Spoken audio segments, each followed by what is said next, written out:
Tech Balance here. Welcome back with another video. Today we'll be looking at Excel functions, why you need them, and how they are able to simplify your day-to-day use of the software. So one of the first things I'd like to highlight is, for example, if you're doing an average, you would ideally add the three, or rather all your text and all your numbers really, and then sum all of them or add all of them, average over the number. Now that can be quite hectic. In this scenario it's relatively easy because we have only three items really to sum and then average. So if you are doing it the old-fashioned way, where you'll probably be typing it into your calculator, then you would probably be doing something like this, and then enter. Then you're going to come back here, you say that over 3. So then you get your average, right? This is the old-fashioned way where you have summed manually, right? And then you average over the count.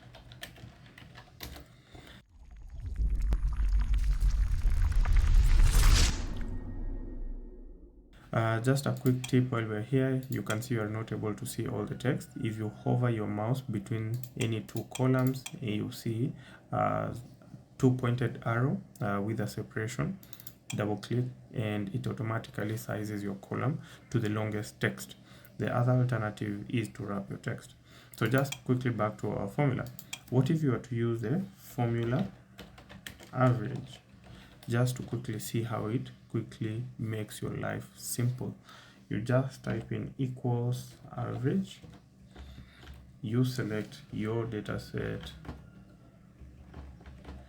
or your range, close the bracket and enter. You see, this one could be termed as a single step average function, and this is just one of a myriad of formulas that you're able to use with Microsoft Excel, right? Another way is to select it as a range.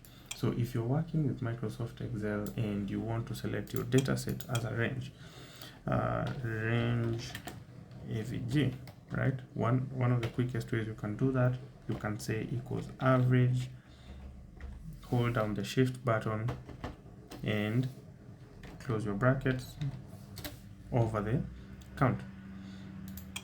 Now this one is wrong because you see the formula average has already done that for you. So me dividing further by 3 was actually erroneous. Another quick way to select the dataset, I remember mentioning that I prefer to work with my arrow keys on the keyboard.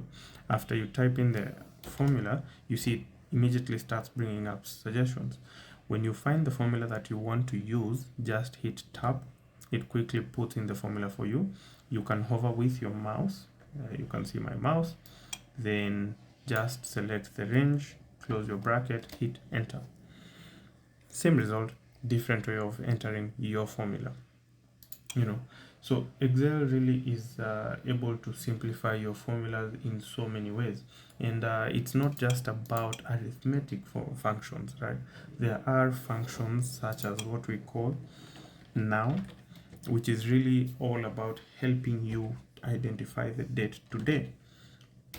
So if I was just to type in now, you see it returns the formula, gives you a quick sort of description, a hovering description telling you that it will return the current date and time formatted as a date and time, right? So if I hit tab and close my bracket, enter, it returns the exact date and time of this recording.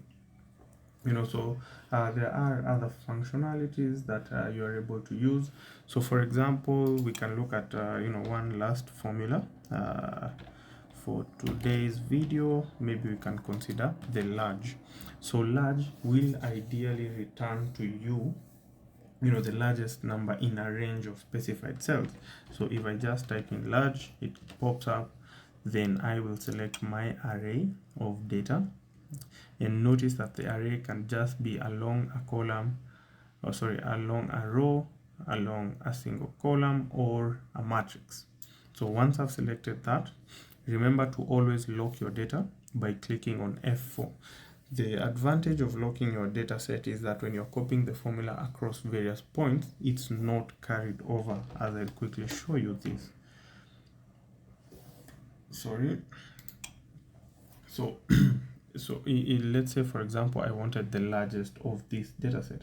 After selecting my array, you see it has the k function. And k, the whole idea for k is to give you the number. How do you want the third largest? Do you want the largest? And so on. So if I wanted the largest and I click on 1 in my function, quickly check up here, you see that I've selected the range and I've put in 1. It returns the largest value. So what if I wanted the third largest value? I click on that. You realize that this will be my largest, this will be my second largest, be my third largest, right?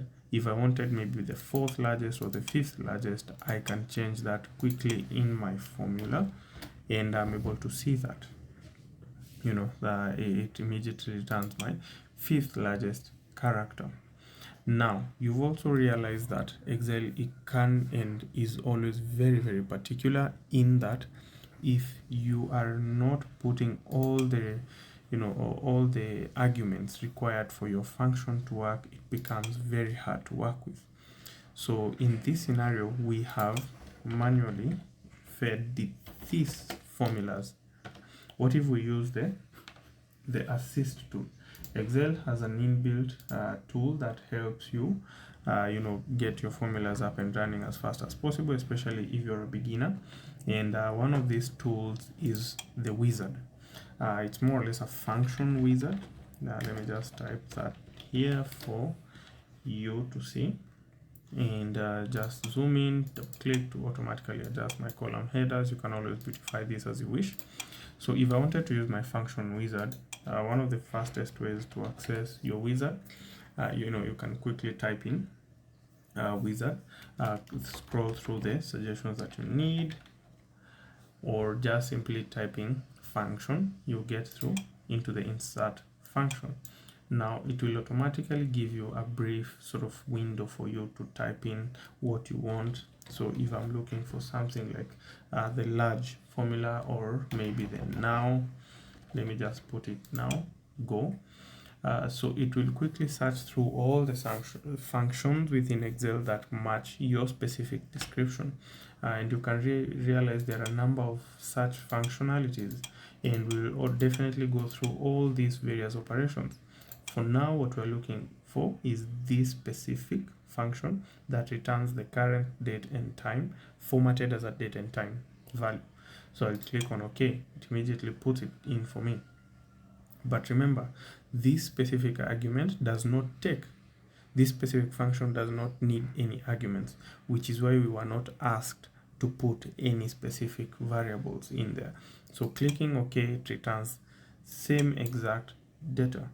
Now notice that with the now data, every time your Excel auto refreshes, it gets you the latest data specifically for now. Now if you wanted maybe to have this locked into place, you could probably copy that and paste it in as simple data. So the formula is no longer applicable here. Let's look at the difference now inserting function. Let's look at the difference when you're inserting a function using the wizard and when you type it in. So let's go for the large just to see the difference. Go, it returns a number of them. We want large, we'll click on OK. Remember, it tells you as one of the hints down here that it will return the kth largest value. You want the third largest, you have to put 3. That's the second argument. So click on OK. It tells you select your array. Let's select this one. You see, immediately you go into selection mode. It minimizes the window for the functions argument until you release your left mouse button. So to select, simply hold left click mouse button or your primary mouse button and select your range. Then put in your argument. You want to get to X number of largest value. So in this scenario, we put in 5. it immediately gives you an answer long before you actually hit enter. If you want to change, you can change to 3 and it gives you a quick sort of answer into what you're looking for long before you hit the enter button on your keyboard. So just clicking on OK, you realize the answer is more or less the same. The function that is shown on the function field in your Excel file, in your Excel workbook, is practically the same to one where you type it in or to one where you'd use the function wizard. Now, if you have any comments, any questions, any other specific formulas you'd like us to play around with in the next tutorial, do hit us up in the comment section. Yeah, if you like the video, if you like the content, like, share, and subscribe to the channel. We look forward to seeing you in the next video.